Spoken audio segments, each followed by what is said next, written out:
Hi guys, मेरा नाम है चंद्रशेखर बरोला एंड माय नंबर इज़ 9899123008 और हम पढ़ रहे थे alternative methodology of software development. और उसमें हमने पढ़ा था कि बहुत सारी मेथोडोलॉजी हो सकती हैं सिस्टम डेवलपमेंट लाइफ साइकिल के अलावा।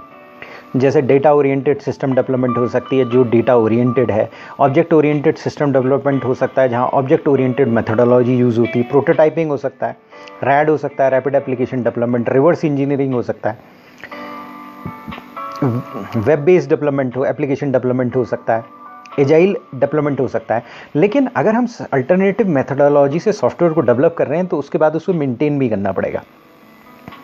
यानी सॉफ्टवेयर में चेंज, क्योंकि सॉफ्टवेयर 4-5 साल बहुत लंबी उम्र होती है सॉफ्टवेयर के लिए। जैसे एक आदमी की उम्र होती है 60 ईयर्स, एवरेज एक्सपेक्टेंसी 65 साल जो भी आदमी की है, वैसे सॉफ्टवेयर की एक्सपेक्टेंसी बहुत कम होती है, 3 साल, 2 साल, 4 साल।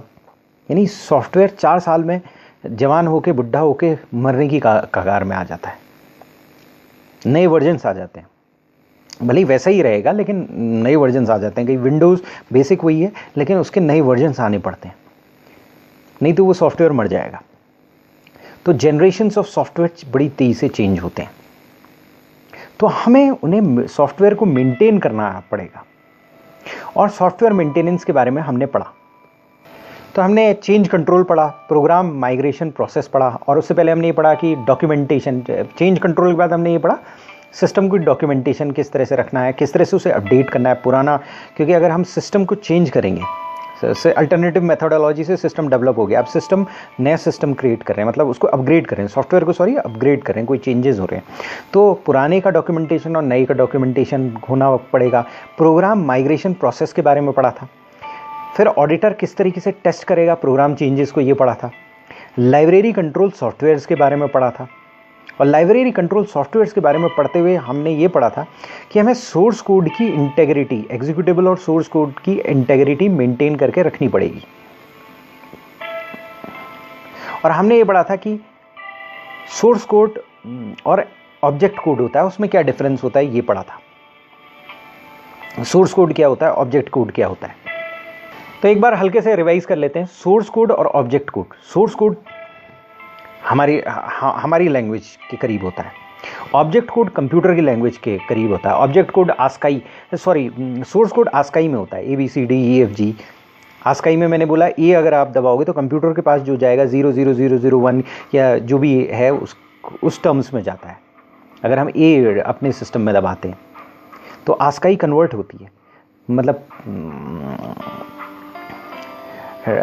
लेकिन finally ASCII language binary language में होती है, क्योंकि कंप्यूटर बाइनरी समझता है, ऑन ऑफ 1-0 यही समझता है, 2 स्टेट समझता है। तो सोर्स कोड होगा आस्काई में, easy to read, easy to edit. Object code होगा 0101 में, पढ़ना उसको मुश्किल होगा हमारे पर्सपेक्टिव से। कंप्यूटर के पर्सपेक्टिव से वो 0101 ही पढ़ेगा, कंप्यूटर के पर्सपेक्टिव से उसे 0101 पढ़ना इजी होगा। हमारे पर्सपेक्टिव से ऑब्जेक्ट कोड को पढ़ना मुश्किल होगा क्योंकि वो 0101 में होगा, उसको एडिट करना मुश्किल होगा। अगर मान लिया सपोज सोर्स कोड को हम असेंबलर या कंपाइलर यूज करेंगे तो वो सोर्स कोड में असेंबलर और कंपाइलर यूज करके ऑब्जेक्ट कोड में कन्वर्ट हो जाएगा। ऑब्जेक्ट कोड को लिंक करेंगे, एग्जीक्यूटेबल फाइल बन जाएगी जो कंप्यूटर एग्जीक्यूट कर लेगा। हम कह सकते हैं कि सोर्स कोड वो category of computer language instruction है जो कि सबसे ज़्यादा फ्रीक्वेंटली यूज़ होता है सॉफ्टवेयर प्रोग्राम्स को लिखने के लिए, रीड करने के लिए। क्योंकि हम प्रोग्राम डेवलप करते हैं, हम उसको सोर्स कोड में लिखते हैं। कंप्यूटर सोर्स कोड में प्रोग्राम को जनरली प्रोग्राम को रन नहीं कर सकता। सोर्स कोड को ट्रांसलेट करना पड़ेगा, असेंबलर और कंपाइलर का यूज़ करना पड़ेगा और फिर ऐसी लैंग्वेज में ट्रांसफर करना पड़ेगा जिसे कंप्यूटर जिसके कंस्ट्रक्शंस कंप्यूटर समझ जाए, और उसे ऑब्जेक्ट कोड कहते हैं और वो लैंग्वेज है 0101। भले ही सोर्स कोड और ऑब्जेक्ट कोड को डिफरेंट लैंग्वेज के रूप में समझाया जाता है, हम उसको स्टेप्स के रूप में समझ सकते हैं। यानी कि सोर्स कोड एक सीरीज ऑफ ट्रांसफॉर्मेशन है प्रोग्राम का, हमारी लैंग्वेज से कंपाइलर और असेंबलर का यूज़ करके ऑब्जेक्ट कोड में वो कन्वर्ट हो रहा है। यानी कि एक तरह से देखा जाए कि नदी है, नदी के उस पार कंप्यूटर है, नदी के उस पार ह्यूमन बींग्स हैं, ह्यूमन बींग्स के साथ सोर्स कोड खड़ा है और बीच में एक ब्रिज है जिसमें जो असेंबलर और कंपाइलर है, और नदी के उस पार ऑब्जेक्ट कोड कंप्यूटर के साथ खड़ा है। ऑब्जेक्ट कोड जापानीज लैंग्वेज में, हम इंग्लिश या हिंदी जो भी आप बोलो उस लैंग्वेज में है। हम बोल रहे हैं, बीच में एक एनवायरनमेंट आ गया, universal translator. Star Trek movie में अगर आप देखें, वॉयेजर सीरीज देख लें उसकी, स्टार ट्रेक की जो आती थी पहले, तो उसमें यूनिवर्सल कंपाइलर था, साइंस फिक्शन का प्रोग्राम था। यूनिवर्सल कंपाइलर यानी कि हम कोई भी लैंग्वेज बोलेंगे वो तो उसकी लैंग्वेज में कन्वर्ट कर देगा। और यूनिवर्सल ट्रांसलेटर का, यूनिवर्सल कंपाइलर गलत बोल गया, तो बीच में एक ट्रांसलेटर बैठा हुआ है, यानी हमारी हिंदी इंग्लिश को वो चाइनीज़ जापानीज़ में चेंज कर रहा है, जो कि कंप्यूटर समझता है। तो ऑब्जेक्ट कोड में न्यूमेरिक कोड्स होते हैं, जो कि कंप्यूटर जिसमें इंस्ट्रक्शंस लेता है और उसे एग्जीक्यूट कर सकता है। उसमें वो भी होता है कि कौन से लोकेशन में डाटा होगा, कहाँ कौन से इंस्ट्रक्शन ऑपरेट करेंगे, ये सारी चीज़ें होती हैं ऑब्जेक्ट कोड में। तो ये सोर्स कोड और ऑब्जेक्ट कोड में डिफरेंस है। तो यानी कि सोर्स कोड ऑब्जेक्ट कोड से करस्पॉन्ड करता है। तो अब हम पढ़ेंगे प्रोग्राम कोड कंपैरिजन। यानी कि ऑडिटर क्या करेगा, प्रोग्राम कोड कंपैरिजन करेगा। वो ये देखेगा जो सोर्स कोड प्रोवाइड किया गया है उसके करस्पॉन्डिंग ऑब्जेक्ट कोड है कि नहीं है। यानी कि प्रोग्राम अल्टरनेटिव मेथडोलॉजी से ऑब्जेक्ट कोड सोर्स कोड 1 बन गया और प्रोग्राम कोड 1 बन गया। अब हमने क्या किया, मेंटेनेंस किया, उस प्रोग्राम को चेंज किया, कुछ चीज़ें आई उसमें प्रोग्राम को चेंज किया, तो सोर्स कोड 2 बना, तो उसका ऑब्जेक्ट कोड 2 बनना चाहिए। तो हाँ, जो ऑडिटर चेक करेगा source code 1 object code 1, source code 2 object code 2, दोनों करस्पॉन्ड करते हैं कि नहीं करते हैं। यानी कि जो प्रोग्राम चेंज हुआ वही उसी का ऑब्जेक्ट कोड चल रहा है कि नहीं चल रहा है। कहीं ऐसा पुराना वाला ऑब्जेक्ट कोड तो नहीं चल रहा है। सोर्स कोड तो बना दिया आपने लेकिन उसको एग्जीक्यूट नहीं किया, ऑब्जेक्ट कोड पुराना चल रहा है। या कुछ या जो ऑब्जेक्ट कोड है उसमें कुछ गड़बड़ी तो नहीं है, हिडन प्रोग्रामिंग तो नहीं है, क्योंकि ऑब्जेक्ट कोड होगा 0101 में, उसके करस्पॉन्ड है कि नहीं है। तो उसको कोड कंपैरिजन करना पड़ेगा, प्रोग्रामिंग कोड कंपैरिजन करना पड़ेगा। 2 टाइप का होता है, सोर्स कोड कंपैरिजन और ऑब्जेक्ट कोड कंपैरिजन करना पड़ेगा। सोर्स कोड कंपैरिजन हम पहले ले लेते हैं, यानी हमारी लैंग्वेज का, हमारे पास कुछ समझने वाली लैंग्वेज वाला code comparison. Source code comparison थोड़ा इजी होता है, ऑब्जेक्ट कोड थोड़ी डिफिकल्ट होता है, क्योंकि 0101 में हमें वैसे भी समझ में नहीं आती है कि क्या लिखा है, 001110 लिखा हुआ है। Source code English type language में लिखा है तो कुछ समझ सकते हैं।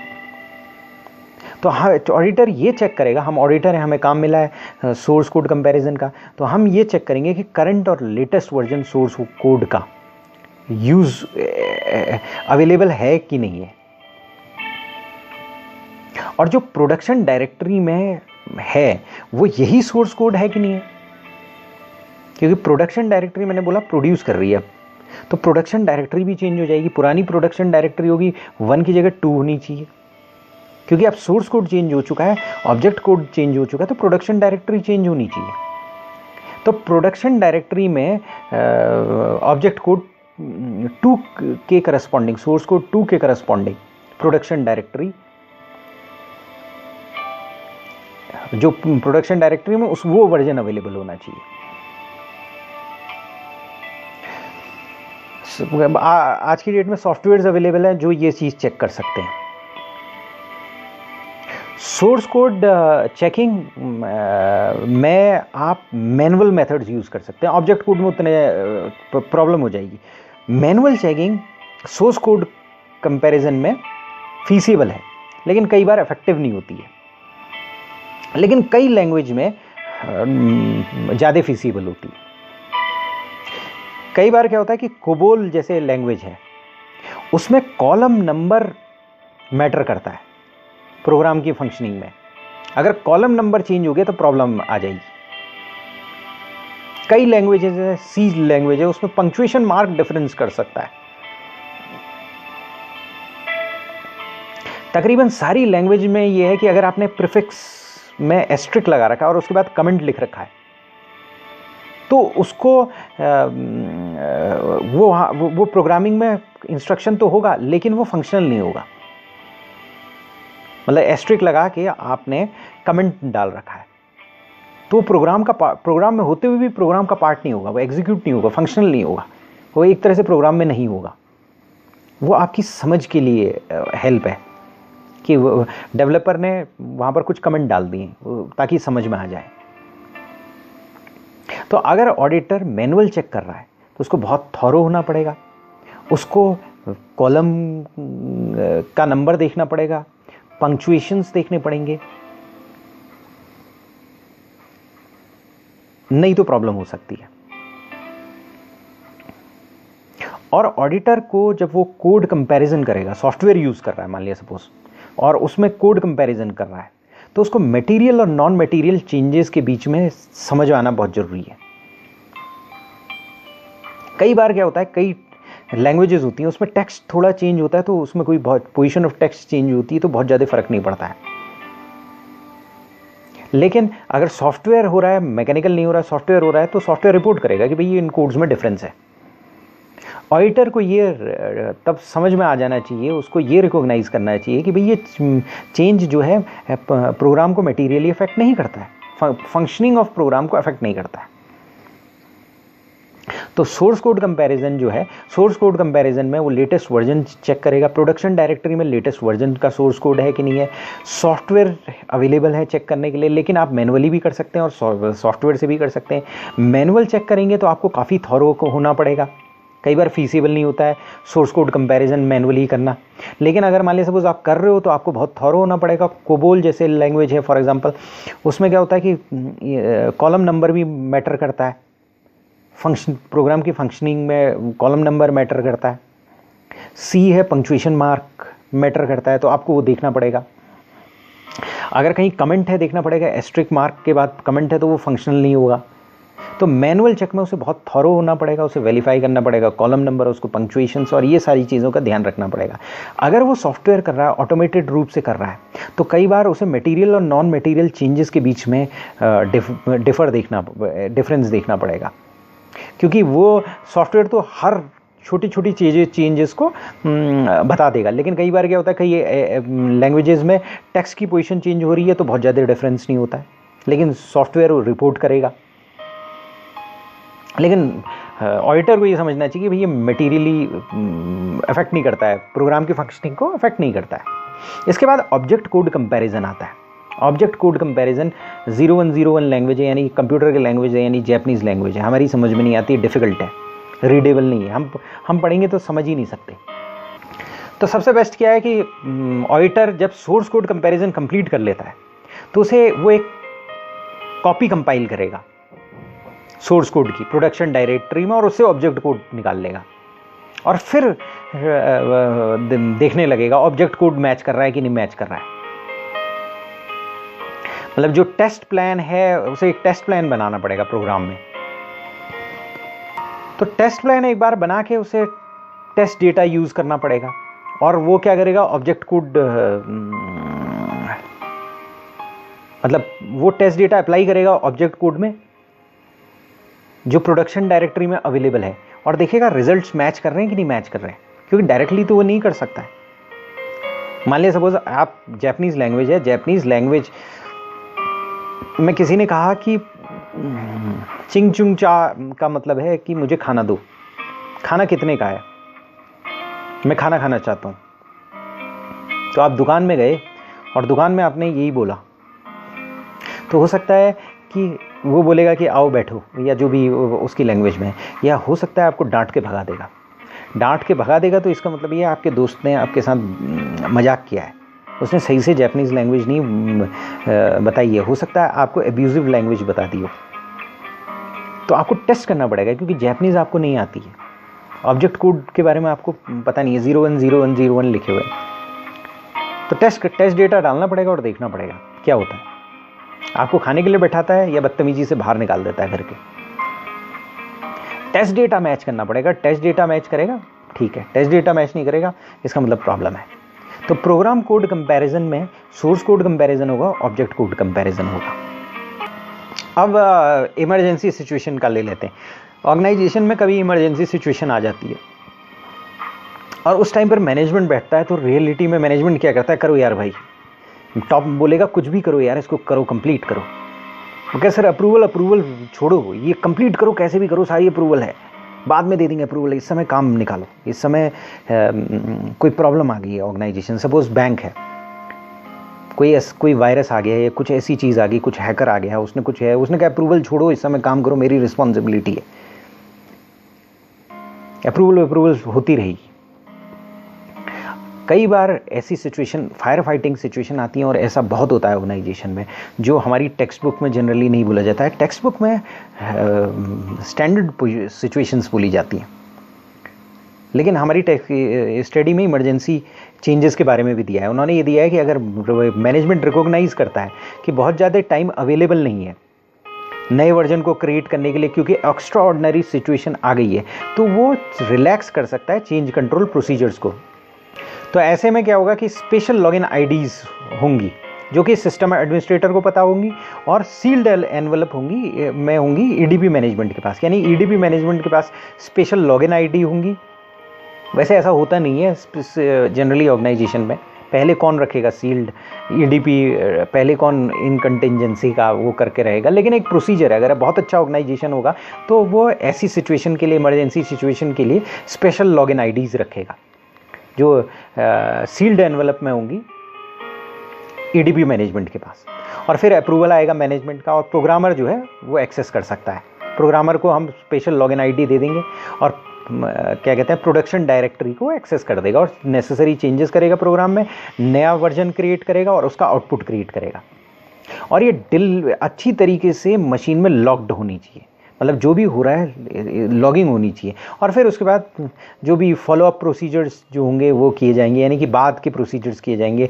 उसमें क्या होगा, डॉक्यूमेंटेशन की जाएगी, पोस्ट फैक्टो अप्रूवल ले ली जाएगी। इमरजेंसी सिचुएशन है करके एक पूरा नोट बन जाएगा कि वर्बल अप्रूवल आ गई थी और ये था, एक्स्ट्राऑर्डिनरी सिचुएशन थी और उसके रिगार्डिंग हमने एक्ट किया और उसको बाद में अप्रूवल दे दी जाएगी।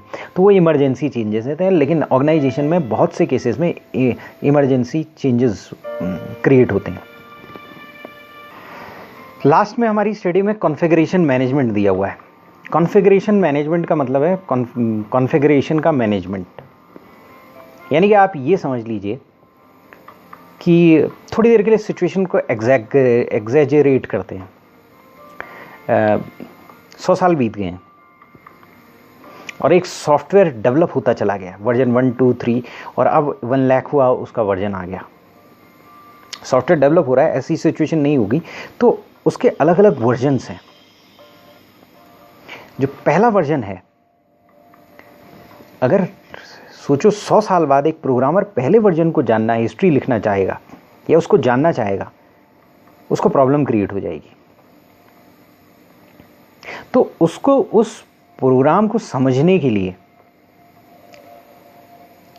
एक उस प्रोग्राम होना चाहिए, डॉक्यूमेंटेशन होना चाहिए और डेटा होना चाहिए कि कौन सा डेटा है और वो क्या रिजल्ट देता है। डेटा भी साथ में होना चाहिए।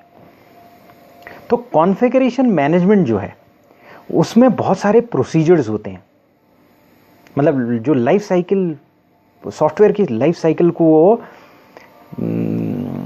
चॉक आउट करता है, यानी कहीं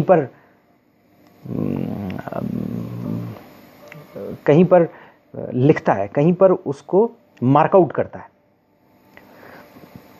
वो क्या करता है, आइडेंटिफाई करेगा, डिफाइन करेगा बेसलाइन सॉफ्टवेयर आइटम्स को, कि सॉफ्टवेयर आइटम्स क्या हैं, कोड्स क्या हैं, सॉफ्टवेयर क्या है, डेटा क्या है किसी भी सिस्टम में। और ये हेल्प करता है प्रॉब्लम मैनेजमेंट में, चेंज मैनेजमेंट है, रिलीज मैनेजमेंट में। तीनों चीज़ हम पढ़ चुके हैं, प्रॉब्लम मैनेजमेंट, चेंज मैनेजमेंट और release management. Configuration management process में क्या होता है कि आप आइटम को आइडेंटिफाई करते हैं, और कौन से आइटम को आइडेंटिफाई करते हैं, जैसे प्रोग्राम से डॉक्यूमेंटेशन है और डेटा है, और कॉन्फ़िगरेशन मैनेजमेंट टीम बनाते हैं और उनको ये सारी चीज़ें दे देते हैं, प्रोग्राम दे देते हैं, डॉक्यूमेंटेशन दे देते हैं, डेटा दे देते हैं। और ये कॉन्फ़िगरेशन मैनेजमेंट टीम जो है इन सब चीज़ को सेफ कीप करती है, यानी रखती है। और हर एक जो कॉन्फ़िगरेशन मैनेजमेंट में जो चीज़ दिया हुआ है उसको एक पर्टिकुलर रेफरेंस नंबर दिया जाता है जल्दी रिट्राइवल के लिए।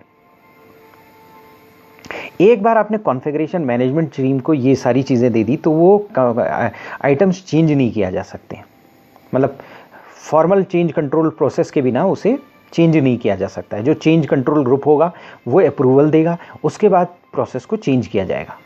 यानी कि चेंज कंट्रोल ग्रुप के अप्रूवल के बाद इसको प्रोसेस को चेंज किया जाएगा। और ये जो प्रोसेस है यहाँ पर भी चेकिंग इन चेकिंग आउट होता है, यानी कि अगर किसी भी आइटम को कंट्रोल्ड इन्वायरमेंट में मूव कर रहे हैं तो इसे चेकिंग इन कहते हैं। यानी किसी भी आइटम को अगर आप चेंज कॉन्फ़िगरेशन मैनेजमेंट टीम को दे रहे हैं तो चेकिंग इन कर रहे हैं, और अगर चेंज की ज़रूरत है, आइटम को चेकआउट कर रहे हैं, आइटम को बाहर निकाल रहे हैं तो उसे चेकआउट कहा जाएगा। एक बार चेंज हो गया तो वो दूसरा वर्जन, एक बार चेंज हो गया तो जो दूसरा वर्जन होगा वो डिफरेंट वर्जन नंबर दिया जाएगा उसको। यानी कि कॉन्फ़िगरेशन मैनेजमेंट प्रोसेस में क्या होता है, प्रोग्राम्स, डॉक्यूमेंटेशन और डेटा को आइडेंटिफाई किया जाता है और इनको आइटम्स बोला जाता है और इनको रख लिया जाता है सेफ कीपिंग के लिए। और एक पर्टिकुलर टीम होती है कॉन्फ़िगरेशन मैनेजमेंट टीम जो इसे रखती है। एक बार इस कॉन्फ़िगरेशन मैनेजमेंट टीम के पास आइटम आ गया, आइटम क्या होगा, प्रोग्राम होगा, डॉक्यूमेंटेशन होगा, डेटा होगा, वो आ गया तो वो चेंज नहीं किया जा सकता है। अगर फॉर्मल चेंज कंट्रोल प्रोसेस होती है उसे चेंज करने के लिए, एक चेंज कंट्रोल ग्रुप होता है वो अप्रूव करता है चेंज कंट्रोल प्रोसेस के through, formal change control process के थ्रू, और उसके बाद ही वो चेंज होगा। लेकिन चेंज होने पर भी उसको डिफरेंट वर्जन के रूप में रखा जाएगा। पहला वाला वर्जन पहले के रूप में रखा जाएगा, दूसरा वाला वर्जन दूसरे के रूप में रखा जाएगा, यानी डिफरेंट वर्जन के रूप में रखा जाएगा। तो ये होता है कॉन्फ़िगरेशन मैनेजमेंट। तो कॉन्फ़िगरेशन मैनेजमेंट को सक्सेसफुल होने के लिए मैनेजमेंट के सपोर्ट की बहुत ज़रूरत होती है।